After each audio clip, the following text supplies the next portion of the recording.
بسم الله الرحمن الرحيم والصلاة والسلام على أشرف المرسلين. Salam alaikum. Bonjour tout le monde. Aujourd'hui, on va voir ensemble série d'exercices, toujours في module théorie de signal. Donc, c'est un sujet tiré à partir de l'université Mohammed Siddiq Ben Yahya Jijel, faculté des sciences et de technologie, département d'automatique pour deuxième année licence automatique. Donc, c'est un TD pour l'analyse de Fourier. On va commencer par l'exercice numéro 1. Donc, vous avez un signal carré alterné.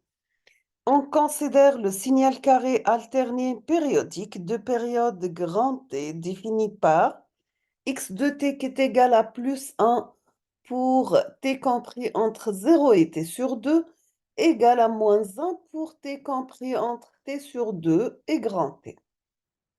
La première question, on vous demande de calculer les coefficients de Fourier et écrire son développement en série de Fourier. Et troisièmement, représenter le spectre du signal.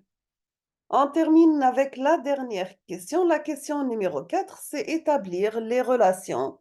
Premièrement, P sur 4 qui est égal à 1 moins 1 sur 3 plus 1 sur 5 moins 1 sur 7, etc. La deuxième, c'est bien P carré sur 8 qui est égal à 1 plus 1 sur 3 au carré plus 1 sur 5 au carré plus 1 sur 7 au carré, etc.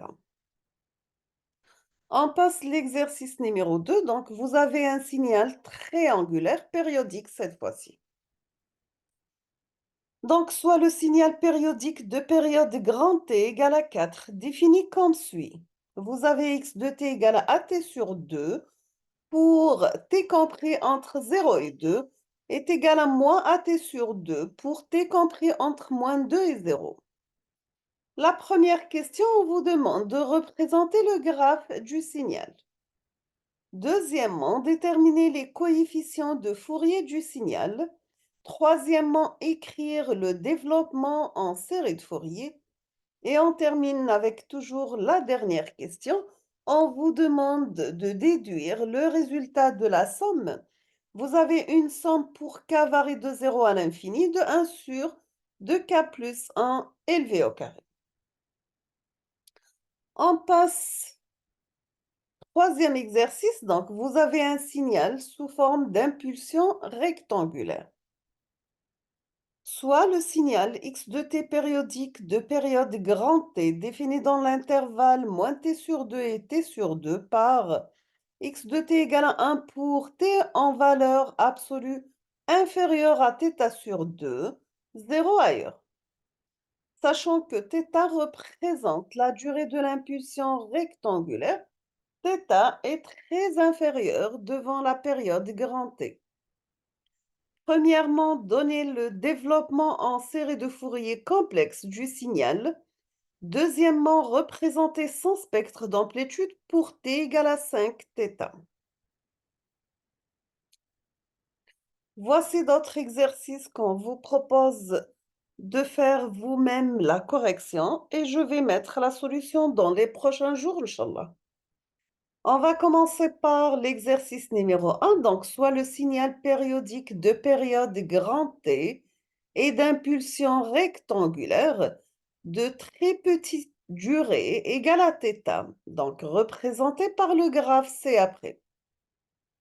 On vous demande de trouver le développement en série de Fourier, c'est-à-dire le développement, ce qu'on appelle trigonométrique, ou en déduire les coefficients à partir des résultats obtenus dans l'application 3.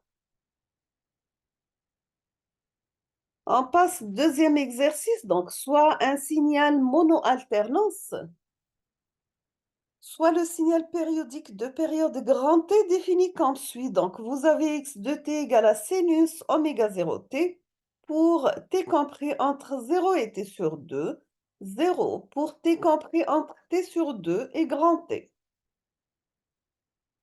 La première question, on vous demande de dessiner le graphe de x de t. Deuxièmement, calculer les coefficients, puis écrire x de t sous forme d'une série de Fourier. On passe l'exercice numéro 3, donc soit le signal périodique de période grand T égale à 2π, défini par x de t égale à t carré dans l'intervalle moins pi plus pi. La première question vous demande de représenter le graphe du signal x de t. Deuxième question, on vous demande de déterminer le développement en série de Fourier.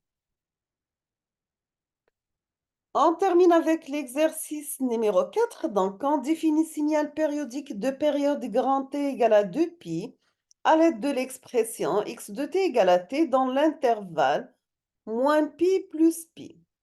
On vous demande dans la première question, représenter le graphe du signal x de t. Deuxièmement, déduire le développement en série de Fourier.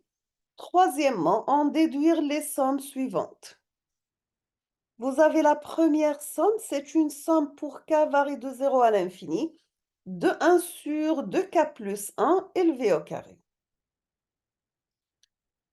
La deuxième somme, c'est une somme de k varie de 0 à l'infini, de 1 sur 2k plus 1, le tout à la puissance 4. On va s'arrêter ici aujourd'hui. On termine la suite ou bien la correction dans les prochains jours, Inch'Allah. Donc, je vous remercie et à la prochaine.